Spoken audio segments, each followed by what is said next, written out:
isso que nós te damos e te agradecemos, em nome de Cristo Jesus, e a igreja diz amém. Amém. Glória a Deus. Primeiro o povo de Deus na paz do Senhor. Amém. Glória a Deus. Louvado seja o nome do Senhor. Meus queridos irmãos, nós estamos aqui mais uma vez para louvarmos a esse Deus maravilhoso, a bendizer o seu nome pela sua bondade, pela sua infinita misericórdia. E estamos aqui para aprender da sua palavra, para crescer na graça e no conhecimento. Convido os irmãos a abrirem suas Bíblias na primeira carta do apóstolo João, 1 João, capítulo de número 5, a partir do versículo de número 6. Nós finalizamos a matéria de exegese e vamos entrar na matéria da Trindade. Se bem que hoje nós vamos fazer a exegese de um texto que fala sobre Trindade. Que coisa linda, né? Nós vamos pegar a matéria passada e unir a matéria atual, e nós vamos praticar o que nós aprendemos na matéria passada, que é interpretar a Bíblia da forma correta, interpretar o texto da forma correta. E nós temos um texto que fala sobre Trindade, que precisa se fazer uma exegese bem feita e verdadeira para que se chegue ao entendimento. Então hoje nós vamos falar sobre esse assunto que é muito maravilhoso. É um mistério, Ninguém nesse planeta, ninguém sabe tudo sobre esse assunto, ninguém. Trindade é um assunto que é um mistério. O que nós sabemos é o que Deus permitiu a gente saber. Então vamos esmiuçar um pouco mais sobre esse assunto. 1 João capítulo de número 5, versículo, a partir do versículo 6. Quem achou, diga amém. Aleluia. Diz assim a palavra: este é aquele que veio por meio de água e sangue, Jesus Cristo, não somente com água, mas também com água e com sangue. E o Espírito é o que dá testemunho, porque o Espírito é a verdade. Pois há três que dão testemunhos no céu: o Pai, a Palavra e o Espírito Santo, e estes três são um. Amém? Amém. Pode sentar em nome de Jesus, glorificando a Deus, que vive e reina para sempre. Para você que tem a apostila, você vai acompanhar aí. Trindade é a doutrina acolhida pela maioria das igrejas cristãs que professa o Deus único, preconizado em três pessoas distintas. As igrejas que creem, porque nem todas as denominações, nem todos os segmentos religiosos acreditam na Trindade. E nós vamos aprender quais são essas. Os unicistas, por exemplo, eles não acreditam em Trindade. Então nós vamos aprender, e nós que cremos, Igreja Batista Shalom, o que crê? Crer que Deus é um, que subsiste em três pessoas. Então nós cremos nisso? Amém? Cremos. Então nós podemos defender essa doutrina. Você pode defender essa doutrina. Você pode fazer a apologética da Trindade. O que é apologética? É a defesa do que você crê. Você pode defender a doutrina da Trindade se um unicista te encontrar. O unicista é aquele que acredita que Deus é apenas uma única pessoa e pronto. O fato de da Bíblia falar Pai, Filho e Espírito Santo é porque essa única pessoa se manifestou em três épocas diferentes. O unicista acredita assim. Então, se o unicista te chamar para conversar e dizer, defenda o que você crê em Deus em três pessoas. E se você crê na Trindade, você vai dizer, eu creio que Deus é um em três pessoas. Então, se o unicista ele te pedir para que você prove, para que você mostre textos bíblicos que provem que esse Deus que nós servimos, ele subsiste em três pessoas. E aí você vai ter que fazer uma defesa, uma apologética do que você crê. Você vai ter que pegar os versículos, reunir os textos, reunir tudo que você tem para que você defenda o que você crê. A questão do arrebatamento, alguns acreditam que Jesus ele não virá arrebatar a igreja terá que atravessar a grande tribulação e só lá no final da tribulação Jesus virá. Mas nós aqui acreditamos que Jesus ele irá arrebatar a igreja e não permitirá que a igreja passará pela grande tribulação. Amém? Quem crê assim? Então você pode defender isso que você crê. Você tem textos bíblicos que ajudem você a defender o que você crê. Você tem base bíblica e tem firmeza no que você crê. Então por isso nós precisamos buscar o entendimento da palavra de Deus, para que nós possamos defender aquilo que nós cremos. Então o que é Trindade? É a doutrina defendida por as igrejas, pelos segmentos religiosos que acreditam em um Deus único, preconizado em 3 pessoas. Estudar especificamente sobre a doutrina da Trindade, é nada mais nada menos do que estudar sobre o ser criador, sustentador e dirigente de todas as coisas, qual seja Deus. Porém, o estudo doutrinário da Divina Trindade nos mostra a revelação de Deus sobre o seu modo trino de existir, de manifestar e de agir. Estudemos, portanto, um pouco sobre o que a Bíblia Sagrada nos ensina sobre todas as coisas, sendo por isso, indubitavelmente, o mais importante ser do universo, qual seja Deus, que se revela, se manifesta ao ser humano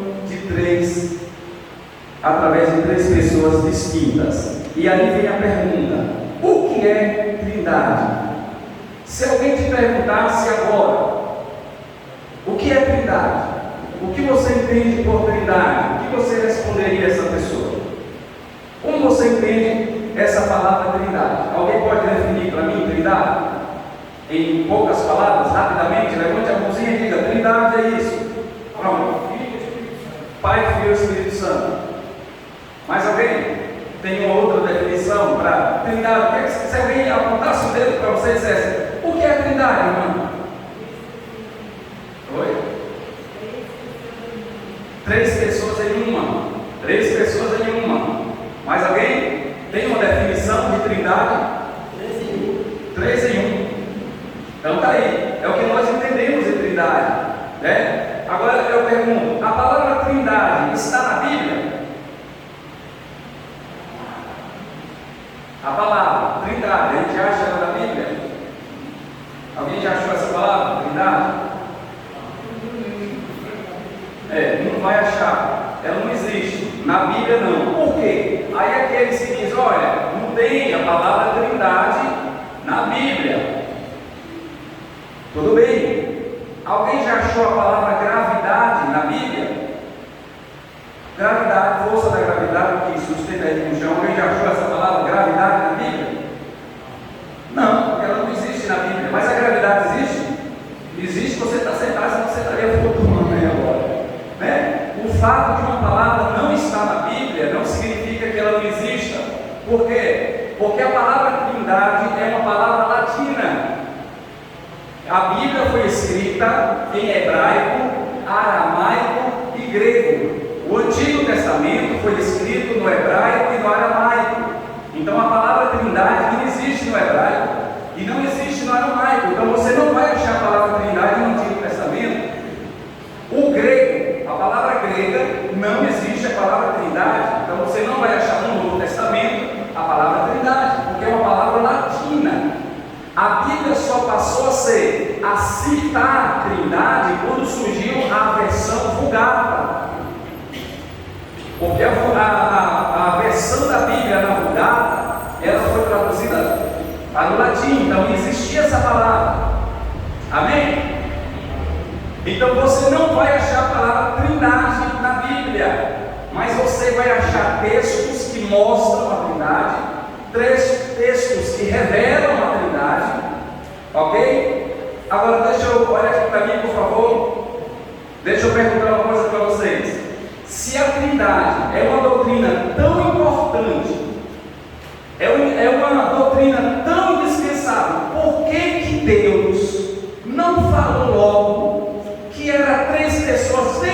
começo lá? Por que desde o começo Deus não facilitou nossas vidas?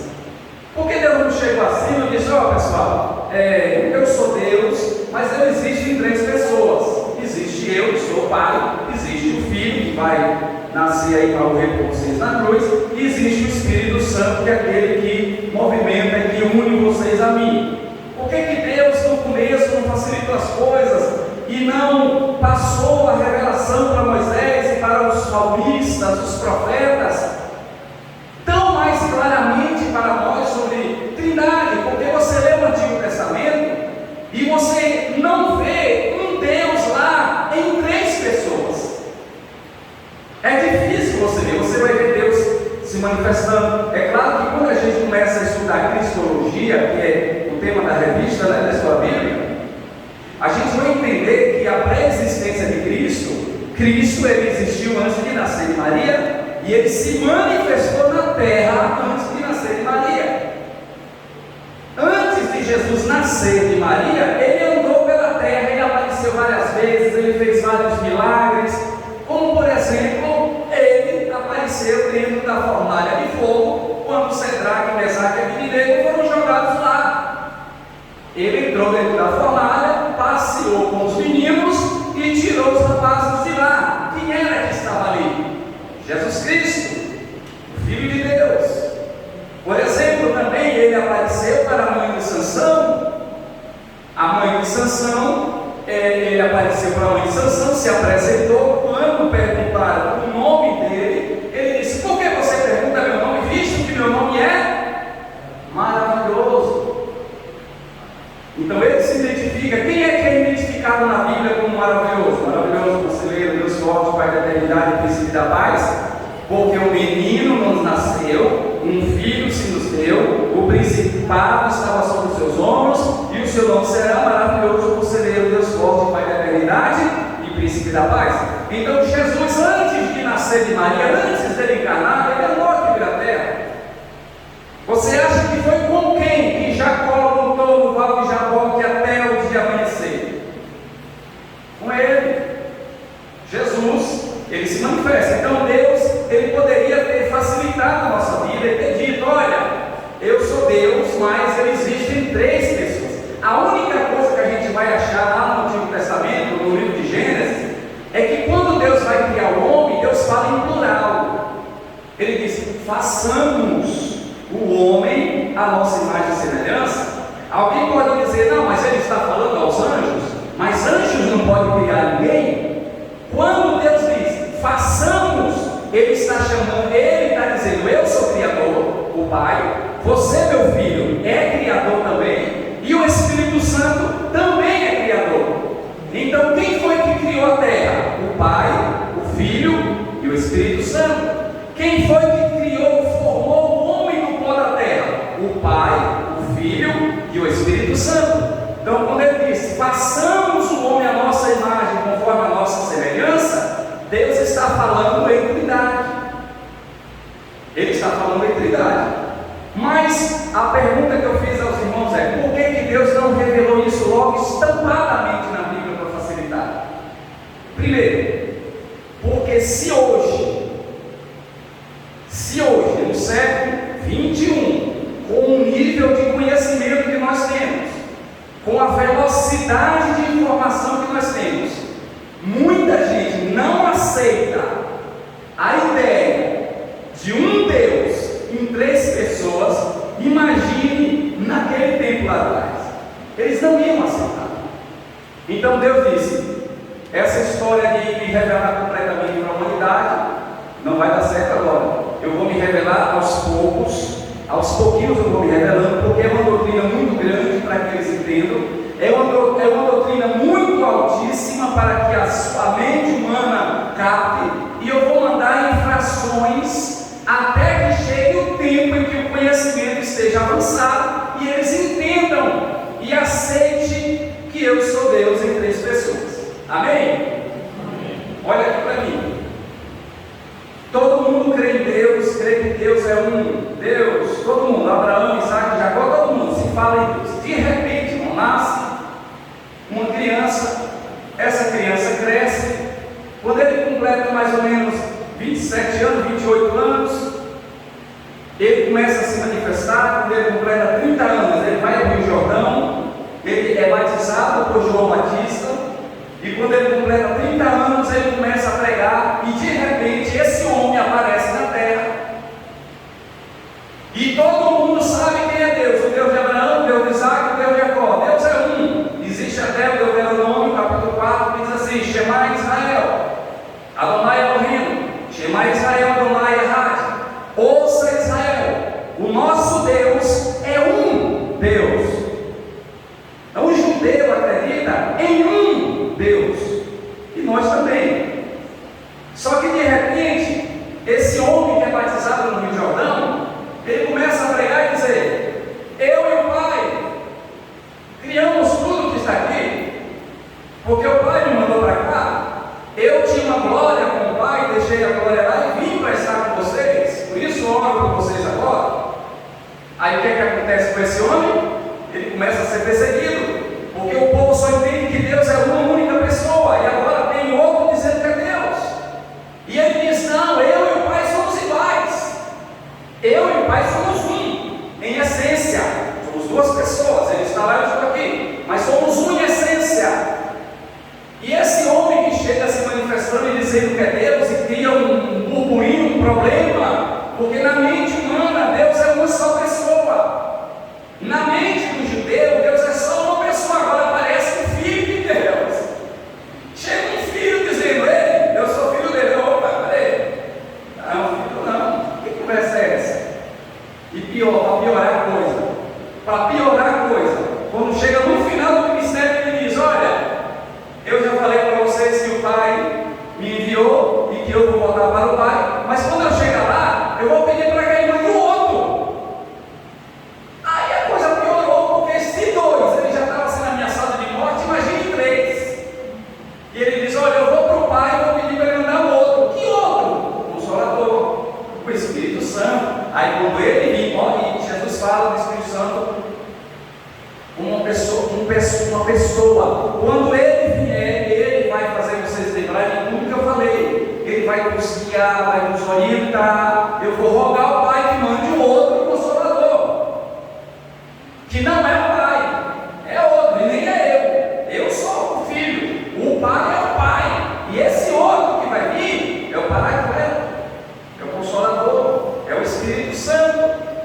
Aí agora, irmão, quando Jesus ele é levado para o céu, que a igreja fica na terra, a igreja começa a dizer: olha, tem alguma coisa aqui que a gente está perdendo as informações, porque Jesus ele nasceu e disse que foi o Pai que mandou. Então nós já temos dois aí, já temos dois, e não podemos dizer que Jesus não é Deus, porque Jesus morreu e ressuscitou no terceiro dia. Então se Jesus é Deus e o Pai mandou ele, então são dois. Ah, mas Jesus falou: e o terceiro que ele disse que ia mandar, que era igual a ele? Então são três. Então a doutrina da Trindade ela foi liberada aos poucos. Deus foi permitindo aos poucos o entendimento da Trindade, para que a nossa mente coubesse essa informação. Hoje não é tão difícil aceitar, porque nós já lemos ali o batismo de Jesus. Quando Jesus está sendo batizado, ele está na água, juntamente com João Batista. O Espírito Santo vem em uma forma corpórea de uma pomba e pousa sobre Jesus, e a voz do Pai manifesta do céu dizendo: esse aí é o meu filho em quem a minha alma tem prazer. Então nós temos esse reforço aqui visualizado por várias pessoas. Nós temos a manifestação das três pessoas da Trindade no mesmo lugar e separadamente, os três. Então não é difícil para mim e para você aceitar a Trindade quando a gente se depara com o batismo de Jesus. Mas imagine os irmãos do Antigo Testamento. Como é que eles vão imaginar um Deus em três pessoas? Então Deus diz: ainda não é tempo de revelar essa doutrina. Essa doutrina irá chegar no final, quando o meu filho descer, ele vai começar a mostrar a Trindade. Ele vai começar a dizer: eu sou filho, o Pai me mandou e o Espírito Santo eu vou mandar. Então deixou claro para que todo mundo entendesse que Deus é um. um, mas que subsiste em três pessoas. Eu coloquei no grupo hoje, antes de vir para cá, acredito que os irmãos viram, eu coloquei uma ilustraçãozinha ali do que, para se simplificar um pouquinho o nosso entendimento acerca do que é Trindade. Imagine você pegar uma jarra com água, e você pegar 3 copos, e você pegar o primeiro copo, você coloca naquela água, no segundo copo você coloca naquela água, no terceiro copo você coloca naquela água. O que tem dentro do primeiro copo e o que tem dentro do segundo copo e o que está dentro do terceiro copo mas o primeiro copo é o segundo copo? Não. O segundo copo é o terceiro copo? Também não. Cada copo é individual, mas não é tudo água. Assim é a Trindade. Jesus é Deus, o Pai é Deus e o Espírito Santo é Deus. Amém?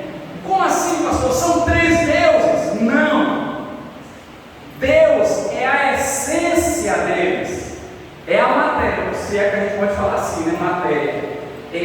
A matéria é a essência deles, Deus. O Pai é Deus, o Filho é Deus, mas não são 3 deuses. É um único Deus que subsiste em 3 pessoas. Ele é tão poderoso, Deus é tão poderoso que ele resolveu se manifestar em 3 pessoas. E daqui a pouco eu vou explicar isso melhor para os irmãos. Então, o que é a Trindade? O Conciso Dicionário de Teologia Cristã nos diz, referência à doutrina de que Deus é um, que existe eternamente em 3 pessoas. Portanto, Trindade é o termo usado no cristianismo para defender ou para definir a manifestação de Deus através de 3 pessoas distintas. Trindade é, por isso, a tríplice maneira de Deus se revelar. Por mais que nos esforcemos e procuremos em toda a Bíblia Sagrada, a palavra Trindade jamais será encontrada. E aí vai se repetir o que eu falei aqui, porque é por causa da tradução da Bíblia, porque a palavra Trindade ela é latina, ela é uma palavra que não é nem hebraica e nem grega e nem aramaica. Então ela é uma palavra que veio do latim, por isso que não achamos. Então, para que nós venhamos entender que quando a gente fala de Trindade, quem está me ouvindo diga bem. A palavra Trindade significa triunidade e refere-se à deidade das 3 pessoas. Deidade significa o ser Deus. A palavra Trindade significa 3 manifestações de Deus. Deus em 3 pessoas. Então a pessoa do Pai é divino, a pessoa do Filho é divino e a pessoa do Espírito Santo é divino. É necessário estarmos total e incansavelmente atentos para jamais confundirmos ou aceitarmos a mais remota insinuação ou a mínima possibilidade de que, presta atenção, nós jamais devemos permitir de crer que o Pai seja um Deus, o Filho seja o segundo Deus e que o Espírito Santo seja o terceiro Deus. Amém, irmãos? Isso aqui não pode ser aceito de forma nenhuma. O Pai não é o primeiro Deus, Jesus não é o segundo Deus e o Espírito Santo não é o terceiro Deus. O Pai é um Deus, o Filho é um Deus e o Espírito Santo é um Deus. Não são 3 deuses. Por quê, pastor? Porque se nós crermos em 3 deuses, nós estamos praticando a idolatria. Estaremos sendo politeístas, crendo em mais de um Deus. E só existe um único Deus para crermos. E ele se revela, se manifesta e opera de 3 formas diferentes, em 3 pessoas diferentes. Então, pastor, o que nós não podemos aceitar com relação à doutrina da Trindade? Jamais aceitar que o Pai seja um Deus, o Filho seja outro Deus e o Espírito seja outro Deus. Eu gosto sempre de ilustrar sobre isso, para que fique bem entendido, sobre a palavra governo. Quem está me ouvindo, diga amém. A palavra governo é uma palavra singular, sim ou não? É uma palavra singular, é uma palavra única, né? Existe apenas um governo no Brasil, sim ou não? Só existe um governo no Brasil, certo? Só que esse governo, ele só pode existir se ele for 3. Não é assim? Se o governo não for 3, ele não é governo, ele não é república. Por exemplo, o nosso governo é formado pelo legislativo, pelo executivo e pelo judiciário. Então, o governo, quando você diz, o governo brasileiro aprovou, presta atenção, o governo brasileiro aprovou a lei que permite casamento de pessoas do mesmo sexo. Então, quem foi que aprovou? O governo. Então, primeiro, a lei foi levada para a Câmara, foi votada no Senado, foi assinada pelo presidente, o judiciário bateu a régua, bateu o martelo e aprovou. Só uma lei só pode ser aprovada se passar pelos 3 poderes, e os 3 poderes concordarem. Senão não há concordância nenhuma. Então, quando a gente fala governo, estamos falando do poder judiciário, do legislativo e do executivo. Quando a gente fala a palavra Deus, nós estamos falando do Pai, do Filho e do Espírito Santo. E os 3, eles trabalham em conjunto e em comunhão. Não há separação, não há discordância. E daqui a pouco você vai entender por que não há discordância entre o Pai e entre o Filho e entre o Espírito Santo. Porque é impossível haver uma discordância. Por exemplo, Jesus ele veio para a terra para fazer o quê? Qual é a missão de Jesus aqui na terra? Ele veio fazer o quê? Através de quê? Através de sua morte aonde? E seria fácil para ele passar por isso? Ia ser bonzinho, ia ser suave? Não. Aí ele vai lá para o Getsemane e ele ora aqui. Para quem que ele ora? Ele fala com quem quando ele está lá no Getsemane? Com o Pai. E o que é que ele pede do Pai? Ele veio cumprir uma missão. Ele veio morrer na cruz do Calvário. Ele veio morrer no meu lugar e no seu lugar. Certo? Só que Jesus está em carne. Jesus agora sente dor. Jesus agora sente fome. Jesus agora, ele sente sede, ele fica cansado, porque ele agora é carne. Ele despojou da sua glória e encarnou em um corpo semelhante ao meu, semelhante ao seu. As mesmas necessidades que o meu corpo sente e o seu sente, o de Jesus também sentiu. O mesmo cansaço que você sente, Jesus também sentiu. A mesma fome que você sente, Jesus também sentiu. Agora, se não há discordância entre os dois, aí Jesus fica lá no Getsemane e ele diz: Pai, se possível for, passa de mim esse cálice sem que eu beba.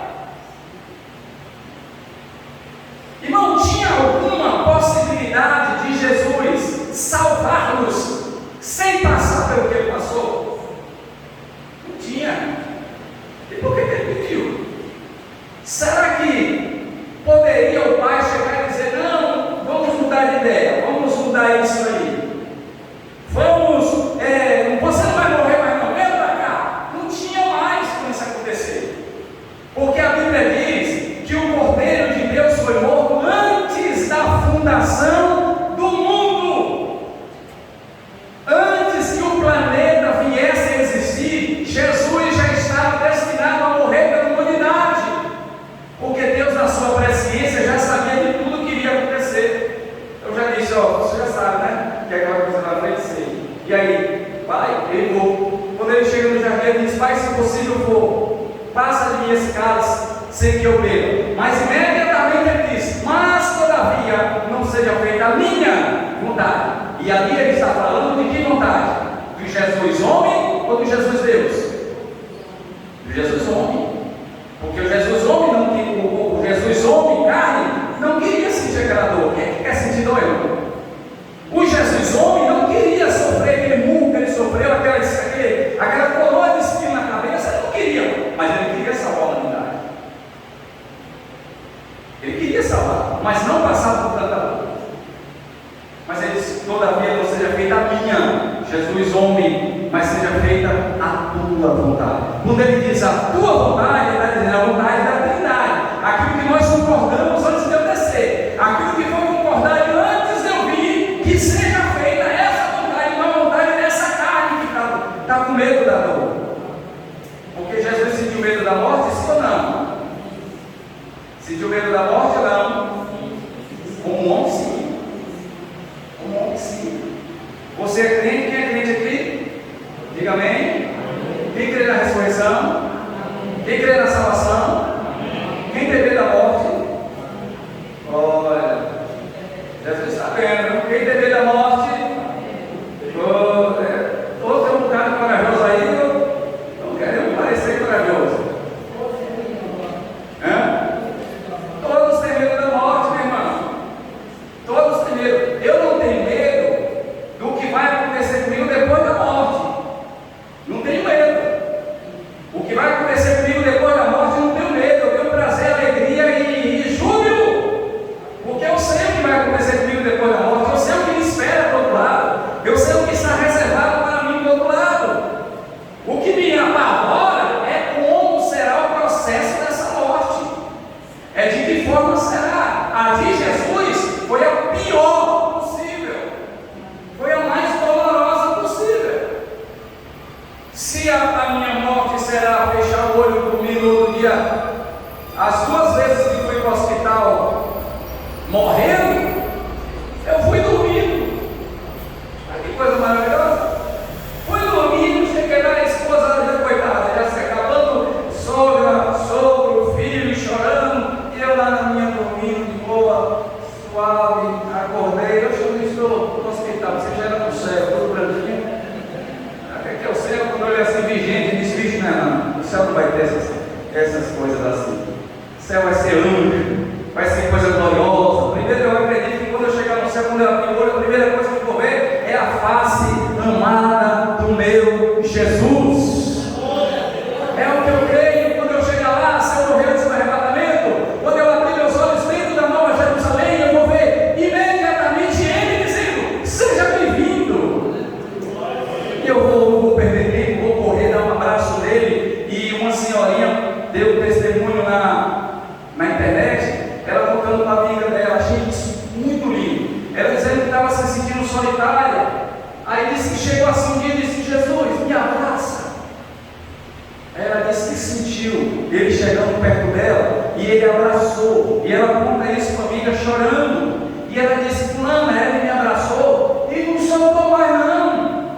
Ele abraça a gente e não solta mais. Ele fica abraçado com a gente, porque com os amigos, irmãos, abraça a gente assim: Deus abençoe. Né? Os nossos abraços nem podem ser tão demorados assim, mas nossos abraços são rápidos. Ela disse: o abraço dele demora. Ele abraça e segura. A menininha que teve a visão de Jesus, ela contou para a mãe, a criancinha, ela disse que Jesus pegou ela no colo e ela disse assim: mãe, ele me pegou no colo, mas ele me pegou de uma forma diferente.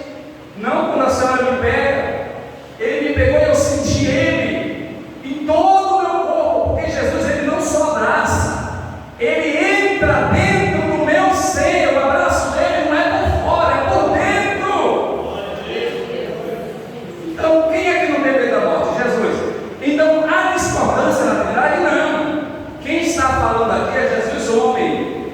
É Jesus homem, 100% homem, que estava com medo do que estava reservado a ele.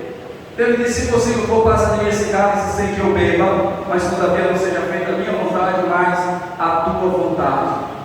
Então a Trindade, houve uma concordância na Trindade para que o Filho viesse assumir o lugar do homem. Tanto é, irmão, olha aqui para mim, que dentro da Trindade, só Jesus Cristo, só Jesus tem corpo. Só Jesus tem um corpo. As outras duas pessoas são totalmente e 100% divina. Jesus tem uma parte humana. Jesus é Deus, 100%, mas ele tem uma parte humana, e essa parte humana de Deus, ela está até hoje existindo no céu agora. Aquele corpo que Jesus saiu da tumba está no céu agora. Alguém diz: ó, pastor, mas aqui quando Jesus ressuscitou, ele estava aqui na terra, ele não estava glorificado. Estava assim. Estava assim. Ele já estava glorificado. Ele atravessou a parede. Ele pediu para Tomé tocar dele, Tomé tocou, ele comeu. Ele atravessou, ele subiu para o céu. Ele estava assim glorificado. Ele estava assim glorificado. Então ele não ia passar por uma glorificação, ele já estava, ele já ressuscitou. A ressurreição coroou ele. Tanto é que quando ele ressuscita, ele brada dizendo: toda a autoridade foi me dado nos céus e na terra, toda a autoridade. Ali ele está reivindicando a sua glorificação. Ele já estava glorificado. Então Jesus, ele é a única pessoa da Trindade que tem um corpo. Um corpo. Se Jesus voltar hoje, agora, ele vem em corpo, o mesmo corpo que ele ressuscitou, mesmo corpo que ele saiu daquela tumba, que Tomé tocou, aquele mesmo corpo que Pedro viu, que João viu, é o que ele vai voltar. O mesmo. Então, dentro da Trindade, só a pessoa do Filho tem um corpo. O Pai, ele é visto mais como uma luz. Às vezes ele era visto como uma silhueta de pessoa, mas era todo envolto a luz. O Espírito Santo, a única vez que o Espírito Santo se manifestou de forma corpórea foi quando ele veio daquela pomba que pousou sobre Jesus. Mas o Espírito Santo, ele é Deus, mas você não vê o Espírito Santo se manifestando como um ser humano, como Jesus fez. Olha aqui para mim, Jesus se manifestou na terra,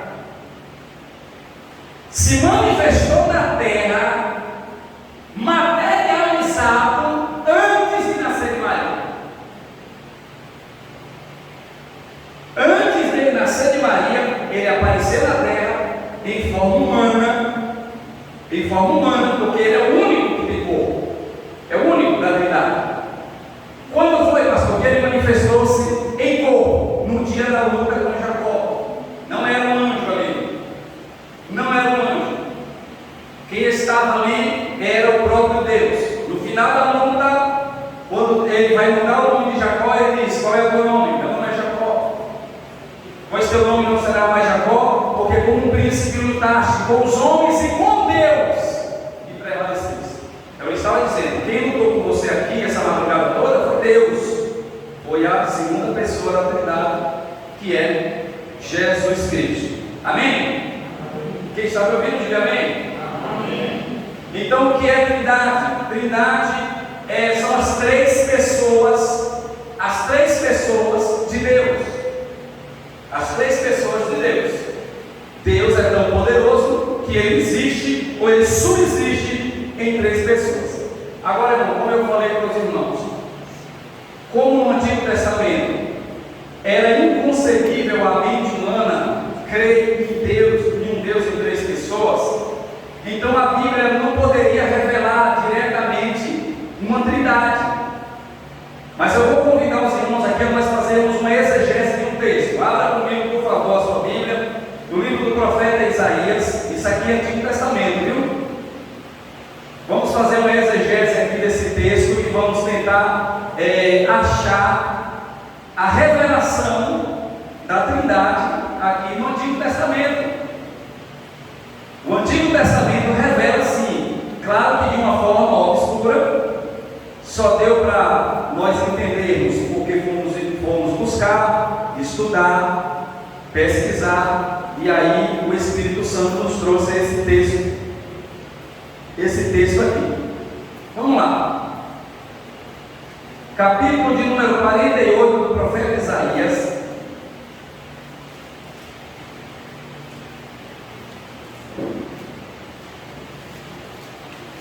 Vamos todos achar para que a gente possa estar fazendo assim essa leitura. E aí fazer uma exegese. O que é que nós vamos fazer aqui? Nós vamos interpretar esse texto e vamos entendê-lo da forma correta, como Deus quis passar para nós. Ok?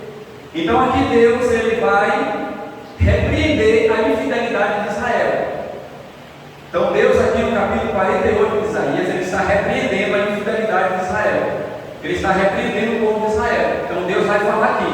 Amém? O profeta, ele vai escrever aqui o que Deus fala. E olha, presta atenção. A partir do 12, vamos ler com cuidado, porque exegese também é fazer uma análise gramatical. Tem que ler certo para entender certo. Tem que ler da maneira correta para entender da maneira correta. Certo? Então Deus vem falando aqui, Deus vem falando com Israel, casa de Israel, vocês ouçam isso.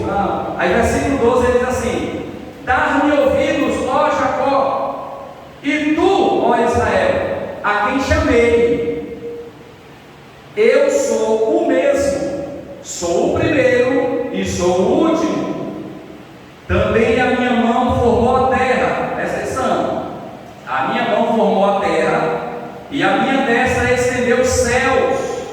Quando eu os chamar, eles se apresentarão juntos. Versículo 14: ajuntai-vos todos vós e ouvi. Quem dentre eles tem anunciado estas coisas? O Senhor mandou a Ciro, e executará sua vontade contra a Babilônia, e o seu braço será contra os caldeus.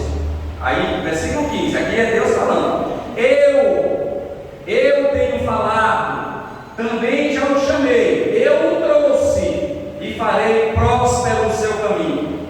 Aí 16, é aqui que está o mistério. Chegai-vos a mim, e ouve isso. Não falei em segredo desde o princípio, desde o tempo em que isso se vem acontecendo, tenho estado lá. Agora o Senhor Deus enviou a mim e o seu Espírito. Pegou o mistério? Não? Quem é que está falando aqui no texto? O tempo todo? Quem? É Deus ou não? Ele diz: eu sou Deus, sou eu que formei. Quem foi que formou a terra? Quem foi que formou o mar? Então é Deus que está falando. Só que no versículo 16, esse Deus que está falando diz: chegai-vos a mim e ouçam isso. Eu não falei em segredo desde o princípio, desde os tempos em que isso vem acontecendo. Eu tenho estado lá, e agora o Senhor Deus me enviou a mim e o seu Espírito. Se é Deus que está falando, quem é que está falando aqui? Jesus, a segunda pessoa da Trindade, expressamente falando aqui nesse versículo. E ele diz: o Senhor Deus enviou a mim e o seu Espírito. Para completar, por quê? Porque a Trindade resolveu, para completar a obra da redenção, a Trindade decidiu que o Pai enviaria o Filho. Olha aqui para mim. O Pai envia o Filho para a terra. O Filho vem para a terra, cumpre sua missão, volta para o céu, e o Pai e o Filho enviam o Espírito Santo. Então ele diz assim: isso já foi anunciado e não foi dito em segredo, que desde o princípio tudo ele já estava lá, e o Senhor Deus agora enviou a mim e o seu Espírito. É Jesus que está falando aqui. Ele está aqui entre as linhas do texto. É isso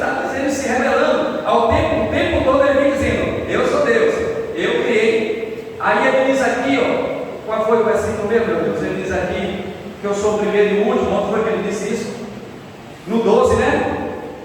No 12, dá-me ouvido a Jacó e tu a Israel, a quem chamei, eu sou mesmo, eu sou o primeiro e também sou o último. Onde é que você acha também essa passagem aqui, essa expressão?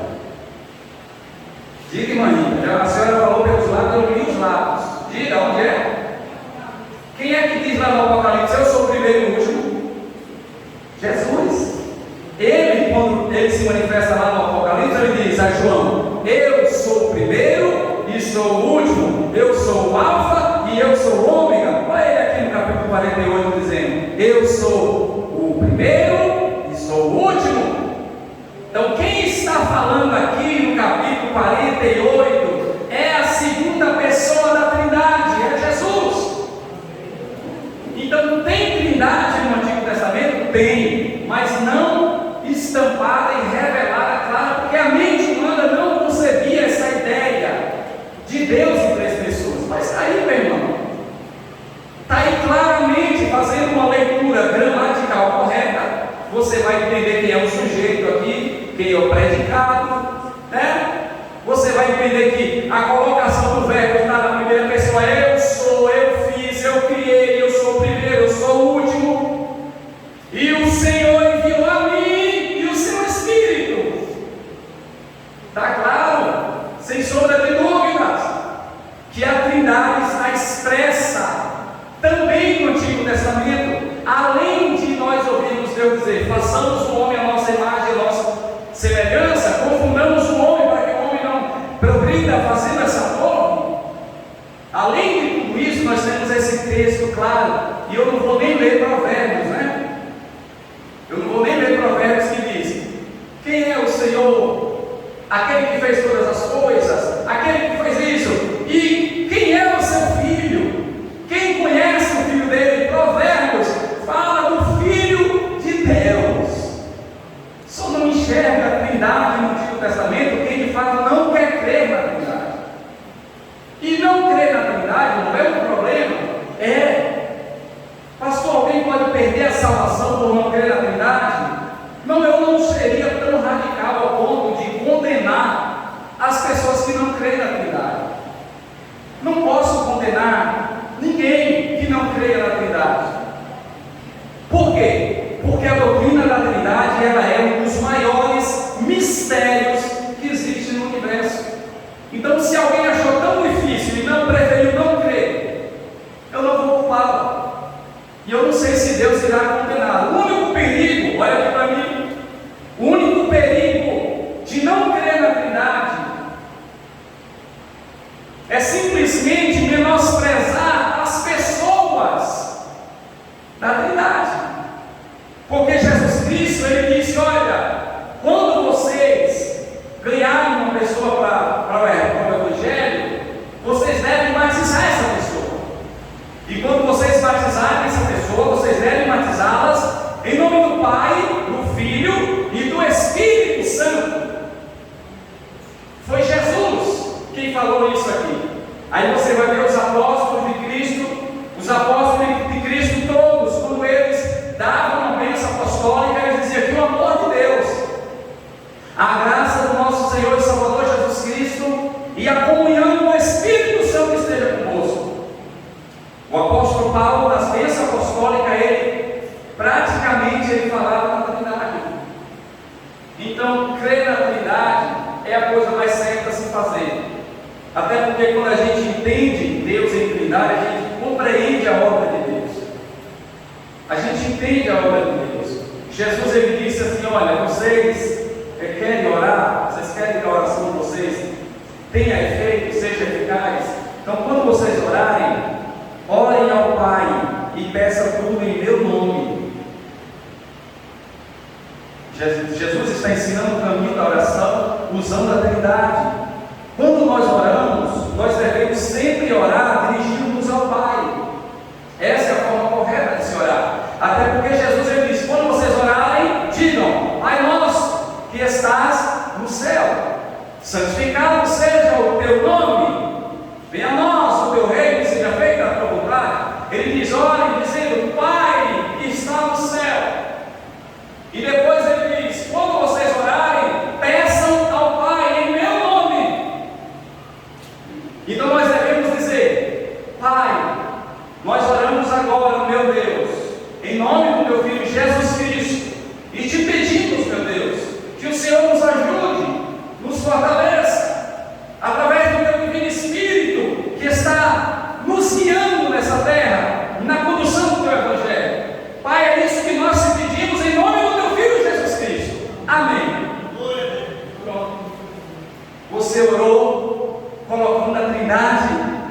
lugar. Pai no lugar do Pai, Filho no lugar do Filho, Espírito Santo no lugar do Espírito Santo.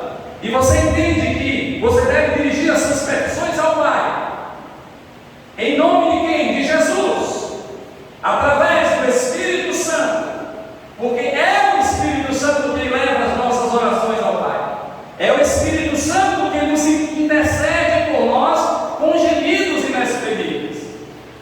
Eu estou pregando aqui agora e o Espírito de Deus ele está trabalhando no seu coração através dessa palavra.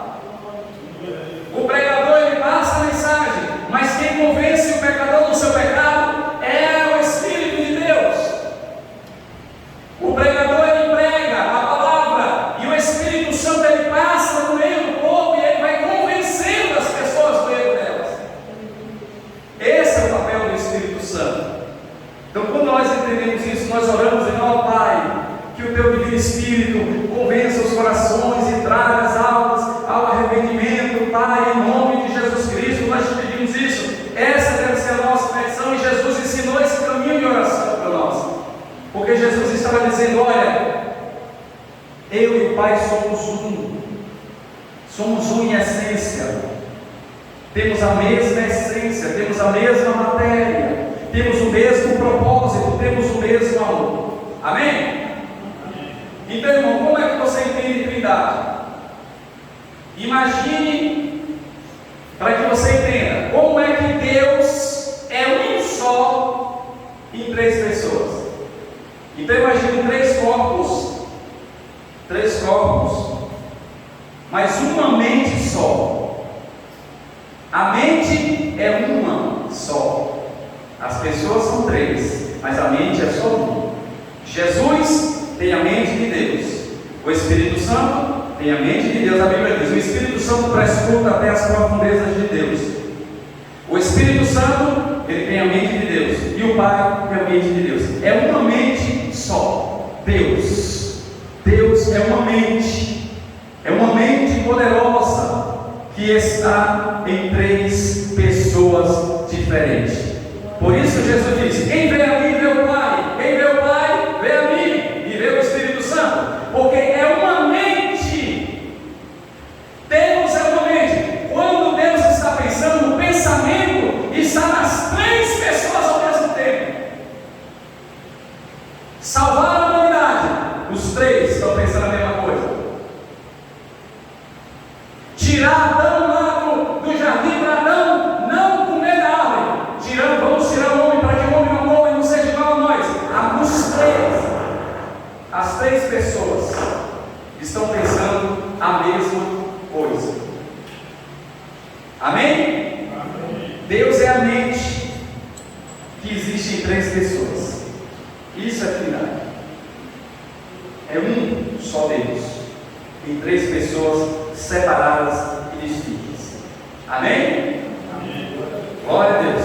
Por isso que quando você vai lá no Antigo Testamento, você vê só um trono, né? Alguém já viu dois tronos no Antigo Testamento? Só é um trono só.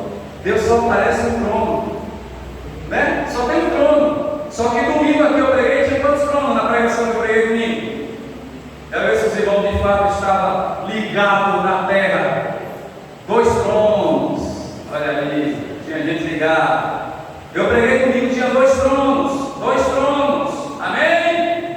O Antigo Testamento só é um trono só, porque Deus está se revelando aos poucos.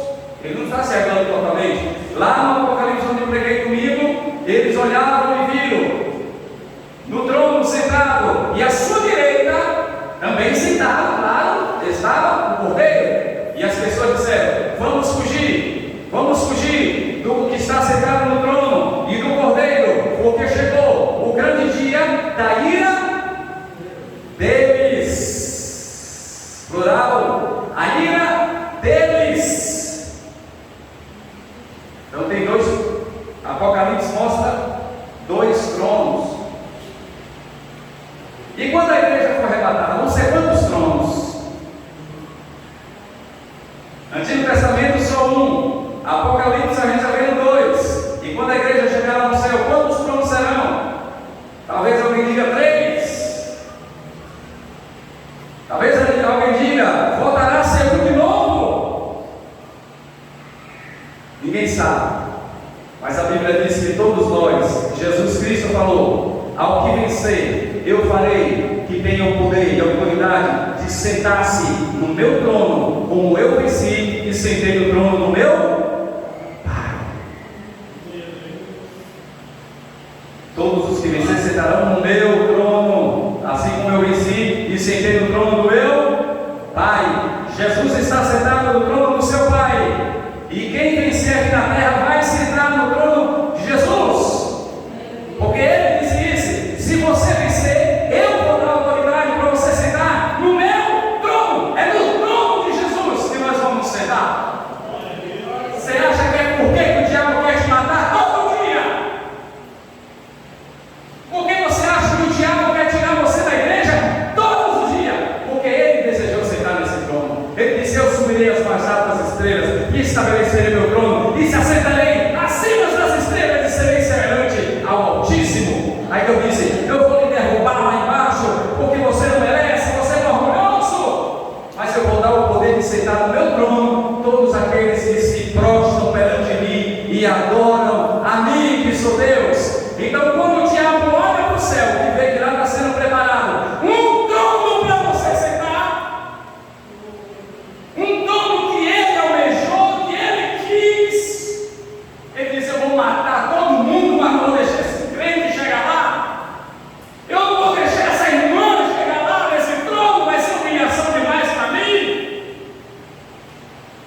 Vai ser humilhação demais para mim ver esse crente aí lá sentado em um trono com coroa, vencedor, no trono da graça de Cristo. Mas eu tenho uma má notícia para Satanás.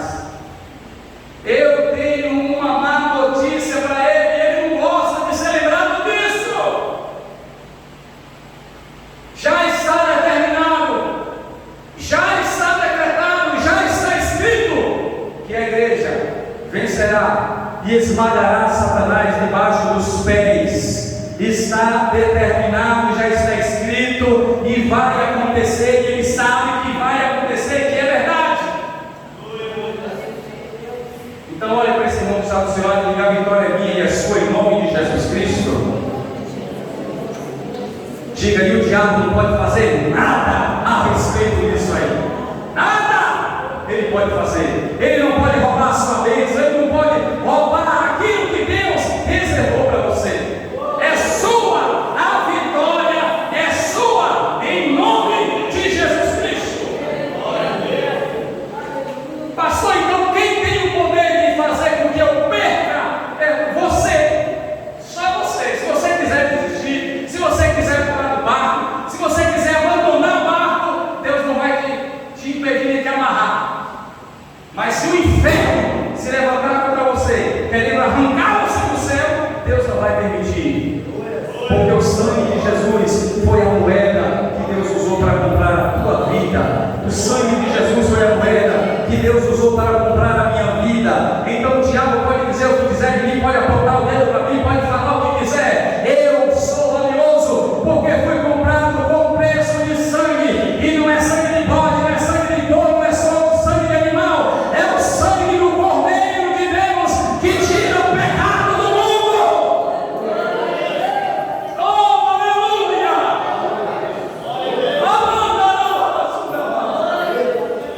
Aleluia! Aleluia! Sabe o que é mais lindo? Vou finalizar agora, eu quero fazer duas orações aqui no final. Quero encerrar aqui agora dizendo: sabe o que é mais lindo? O mais lindo é eu perguntar a você assim: antes de você nascer, tu estava onde? Por onde tu andavas? Antes de tu ser criatura, ser gente, onde andavas tu? Quem eras? De onde você veio? E para onde vais? Sabe onde eu estava antes de existir? Eu estava no íntimo de Deus. No íntimo de Deus. Quando minha mãe me concebeu, quando minha mãe e meu pai me conceberam, Deus soprou no ventre da minha mãe o seu espírito. Lá está dentro do corpo de uma mulher, acontecendo o que a ciência chama de fecundação. O óvulo está sendo fecundado pelo espermatozoide e ele está sendo jogado dentro do útero e ali vai se formar. Então há uma concepção. Quando há uma concepção, Deus faz assim. E o seu espírito entra. Então o Espírito de Deus me fez vida. Por isso que aborto é um assassinato e um pecado terrível. Porque está se matando, assassinando alguém que Deus já depositou o seu Espírito. Já tem um nome dado por Deus. Já tem um nome dado por Deus, mas alguém vai lá e mata e assassina antes que saia da barriga. Meu irmão, é um pecado terrível. Então, quando você estava sendo gerado, antes de você ser formado no ventre, antes da célula da tua mãe, da célula do teu pai se juntarem, você estava dentro do íntimo de Deus. E Deus te soprou assim, e te deu personalidade, te deu espírito, e você nasceu e está aqui hoje, agora, sentado, ouvindo essa palavra, e um dia você vai morrer, ou então vai ser arrebatado. E se você morrer, esse espírito que Deus soprou, ele vai puxar de volta para ele de novo, e vai voltar para ele. Vai voltar para ele de novo, e vai estar lá no trono com ele de novo. Amém? Vamos ficar de pé em nome de Jesus. Só quem crê no Pai, no Filho e no Espírito Santo. Quem crê no Pai, no Filho e no Espírito Santo. Quem crê que as três pessoas da Trindade estão aqui nessa noite conosco. Em nome de Jesus, se unam a mim agora nessa oração. Em nome de Jesus, eu quero convidar aqui a pastora Edna para vir aqui à frente. Ela vai estar fazendo uma viagem e nós vamos estar intercedendo pela sua viagem. Vamos estar orando para que Deus ele tome toda a condução, a ida, o retorno, tudo que irá se suceder lá, nós vamos interceder agora. Amém? Os irmãos estendam suas mãos para cá.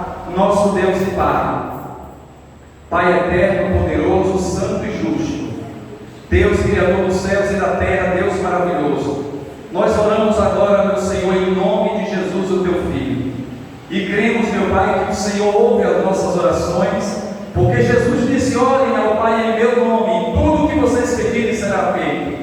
Nós queremos orar pela tua serva, meu Pai, a pastora Edna, que irá fazer uma viagem amanhã, meu Pai, e nós queremos te pedir, Senhor, que o Senhor tome toda a direção, tome toda a condução, leva a tua filha em segurança, em paz, em proteção, livra de todo mal, livra de todo empecilho, impedimento, tudo que o inimigo possa ter preparado, Senhor, arquitetado, seja desfeito, seja derrotado agora, em nome de Jesus Cristo nós oramos, pedindo, Senhor, para que o coração da tua filha seja regozijado em tudo que ela venha fazer, venha falar, venha agir naquele lugar. Pai, em nome do Senhor Jesus Cristo, que o Senhor possa fazer aquilo que nós não podemos fazer, que o Senhor possa ir onde nós não podemos ir. Pedimos e clamamos pela tua filha, em nome de Jesus Cristo e para a glória de Jesus. Abençoa a sua viagem, em nome de Jesus. A igreja diga amém. Amém. E diga graças a Deus. Aleluia. Irmão, nós vamos orar aqui pela vida de Jéssica. Jéssica está para ter bebê e está na maternidade, e aí o nascimento, ninguém sabe se nasce, se não nasce, como está a condição, e a gente sabe que nós devemos orar para que tudo seja feito de acordo com a vontade de Deus. Esse bebezinho que está para nascer, ele já tem o Espírito de Deus, ele já tem a essência da vida, já fecundou, já recebeu o sopro de Deus, ele está vivo. E nós queremos pedir ao Senhor que esse nascimento seja em paz, seja da melhor forma possível, em nome de Jesus. Vamos orar pela vida de Jéssica, nosso Deus e Pai. Pai eterno e santo, mais uma vez oramos. Dessa vez, Senhor, queremos interceder pela vida de Jéssica, que está gestante naquela maternidade, Senhor. Nós não sabemos, Senhor, a condição em que ela está, se essa criança já nasceu, o processo, meu Deus, como está esse processo de nascimento. Mas queremos pedir que o Senhor seja ali, meu Pai, do médico dos médicos naquele hospital, e que o nascimento desta criança seja da mais perfeita paz em nome de Jesus, e que venha com perfeita saúde para a honra e glória do teu nome, porque é você, meu Pai, que já recebeu o teu Espírito e agora te pertence, meu Senhor. Nós pedimos para que esse nascimento seja para a honra e glória do teu nome mais perfeito, meu Pai. Pedimos isso em nome de Jesus Cristo e para a glória de Jesus, e toda a igreja diga amém, amém. E diga graças a Deus. Semana que vem nós continuamos, finalizamos essa matéria, vamos falar um pouquinho mais sobre isso. Trarei alguns textos que mostram a deidade das 3 pessoas separadas, e aí a gente encerra esse assunto e vamos partir para Pentateuco. Esse aqui é maravilhoso. Pentateuco é coisa boa de se aprender. Amém? Vamos agradecer a Deus. Nosso Pai, muito obrigado, meu Deus, pela tua presença nesse lugar. Obrigado pela vida de cada irmão, cada irmã que saiu da sua casa, saiu do seu lado, veio a esse lugar, Senhor, por tua causa, por causa da tua palavra, porque eles vieram aqui para aprender, Senhor, da tua palavra. Senhor, que aquilo que eles ouviram, vire, meu Pai, gere dentro do seu interior um alimento que venha sustentar a sua alma. Que a sua fé seja fortificada, sua fé seja renovada em nome de Jesus, e que a cada dia, Senhor, tenha sede e fome da tua santa palavra. É isso que nós te pedimos, te agradecemos. Peço que o Senhor leve os teus filhos em paz e em segurança para suas casas. Meu Deus, livra de todo mal, em nome de Jesus e para a glória de Jesus. Que o amor de Deus, a graça e a paz do nosso Senhor e Salvador Jesus Cristo, a comunhão e as consolações do Espírito Santo esteja com toda a igreja